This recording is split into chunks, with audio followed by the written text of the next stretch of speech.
E aí, pessoal, todo na paz. Hoje a gente vai mergulhar fundo numa das peças mais importantes da nossa vida digital, o quadro Ethernet.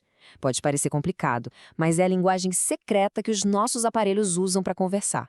E hoje a gente vai decodificar isso juntos. Sabe, a gente usa a internet o tempo todo, mas já parou para pensar como é que a mágica acontece de verdade? Quando a gente manda um e-mail ou assiste a um vídeo, não é um passe de mágica. Existe uma estrutura, uma gramática digital super precisa por trás de tudo. E a resposta para essa pergunta está num carinha chamado quadro. Para a gente entender por que o quadro A Ethernet é tão genial, a gente precisa fazer uma viagem no tempo. Lá para o comecinho das redes, e olha, era uma bagunça generalizada. E era exatamente isso. Imagina o cenário. Cada fabricante criava um sistema que só falava a própria língua. Então, o computador da marca X simplesmente não conseguia conversar com a impressora da marca Y. Cada um era uma ilha. Era uma verdadeira torre de Babel digital. Então, era óbvio que alguma coisa precisava ser feita, né? A padronização não era só uma boa ideia, era uma questão de sobrevivência. Pensa bem, tudo fica mais fácil. O design das redes, a criação de produtos novos, a concorrência aumenta, o que é ótimo para todo mundo, e, o mais importante, as coisas simplesmente funcionam juntas. E aí, no meio dessa confusão toda, uma tecnologia começou a se destacar. Uma tecnologia que chegou para colocar ordem na casa e no fim dominou o cenário todo. O nome dela? Ethernet. E ela mudou o jogo para sempre. E sério, não é exagero. A Ethernet virou o que a gente chama de padrão de fato. O que isso quer dizer? Que hoje ela é a tecnologia por trás de praticamente todas as redes locais com fio do planeta. E quem cuida para que esse padrão continue firme, forte e sempre evoluindo é um grupo chamado IEE, mais especificamente o Comitê 803. Agora, se liga nessa evolução de velocidade. Uma das coisas mais incríveis da internet foi a capacidade dela de ficar cada vez mais rápida com o tempo. A gente começou lá em 1973 com 10 megabits por segundo. Hoje, a gente fala em 100 gigabits por segundo. O salto é simplesmente absurdo. Só para ter uma noção do que isso significa, 100 mil megabits por segundo. É uma capacidade de transferir dados que, poucas décadas atrás, era coisa de filme de ficção científica. E essa é a realidade que hoje permite a gente assistir streaming em 8K e jogar online sem nenhum lag. Ok, a gente já entendeu que é super rápido, mas como a internet organiza essa montanha de dados para que seu filme não chegue todo pixelado? A resposta está na estrutura do quadro Ethernet. Pensa nele como se fosse um envelope padronizado dos Correios, só que digital. Ele tem que ter remetente, destinatário e, claro, a carta lá dentro. Vamos abrir esse envelope. Olha aí o nosso famoso quadro Ethernet. Por enquanto é só uma caixa vazia, mas cada pedacinho dela tem uma missão, uma função crucial. Vamos preencher essa caixa campo por campo para entender como a mágica acontece. A primeira parte que entra aí são 8 bytes do preâmbulo e do tal do SFD. A função disso é bem simples, na verdade. É como se fosse um alô bem alto.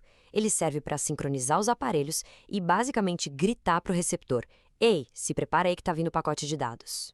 Logo em seguida, a gente tem o endereço de destino. São 6 bytes que dizem exatamente para qual dispositivo na rede local essa mensagem específica se destina. É o campo para do nosso envelope digital. E claro, se tem um destinatário, tem que ter um remetente. Os próximos 6 bytes são o endereço de origem, identificando qual aparelho mandou o quadro. É o campo D do nosso envelope. Então, o que é esse tal de endereço MAC? Pensa nele como se fosse o CPF ou o RG de uma pessoa ou o chassi de um carro. É um identificador único que já vem gravado de fábrica na placa de rede. Ele é o endereço físico permanente do equipamento. O próximo campo, de 2 bytes, é o de tipo.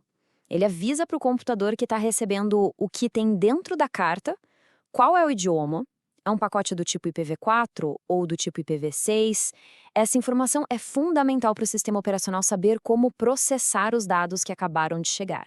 E aqui está o recheio do nosso quadro, o campo de dados. Essa é a carga útil, a informação de verdade. Pode ser um pedaço de um e-mail, um fragmento de um vídeo, o comando do seu jogo. E repara só, ele tem um tamanho mínimo e máximo, que vai de 46 até 1.500 bytes. E, por último, mas super importante, temos a sequência de verificação de quadro, ou FCS. Pensa nesses 4 bytes no final do quadro como um lacre de segurança. Ele garante que a mensagem não foi corrompida ou alterada no meio do caminho. Então, beleza, o quadro está completo. Mas como é que esse lacre de segurança funciona na prática? Como o dispositivo que recebe a mensagem sabe se ela chegou perfeitinha ou se deu algum problema no caminho? A resposta é um cálculo matemático bem esperto chamado CRC. Funciona assim: o dispositivo que envia faz um cálculo sobre todos os dados do quadro e coloca o resultado no campo FCS. O receptor, quando recebe, refaz exatamente o mesmo cálculo. Se os resultados baterem, perfeito. Se não, quer dizer que o quadro teve algum erro no caminho e ele é simplesmente descartado. Então, para a gente fechar o raciocínio, tá aqui o resumo da ópera.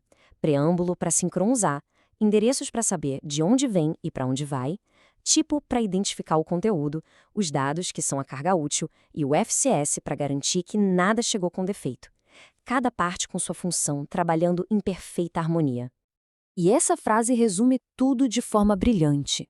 Essa estrutura não é só um detalhe técnico, sabe? É a fundação. É a regra de trânsito universal que permite que bilhões de dispositivos conversem de forma organizada e confiável.